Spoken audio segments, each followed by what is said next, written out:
আসসালামু আলাইকুম সুপ্রিয় শিক্ষার্থী বন্ধুরা, তোমাদের জন্য একটি সুখবর হচ্ছে আগামীকাল থেকে বাংলাদেশের সকল শিক্ষা প্রতিষ্ঠান খুলে যাচ্ছে। শুধুমাত্র শিক্ষা প্রতিষ্ঠান না, কলকারখানা, স্কুল, কলেজ, মাদ্রাসা, বিশ্ববিদ্যালয় সহ সকল শিক্ষা প্রতিষ্ঠান খুলে যাচ্ছে। সেই সংক্রান্ত একটি নোটিশ কিন্তু জারি হয়েছে আন্তঃবাহিনী জনসংযোগ পরিদপ্তর, ঠিক আছে, প্রতিরক্ষা মন্ত্রণালয় থেকে, ঢাকা সেনানিবাস, ঢাকা 1206 থেকে।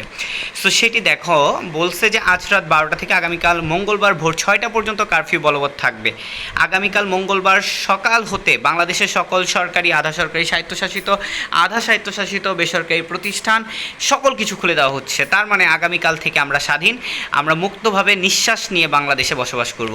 শিক্ষার্থী বন্ধুরা, এই নিউজটি সবার মধ্যে ছড়িয়ে দাও, সবার হোয়াটসঅ্যাপে ছড়িয়ে দাও।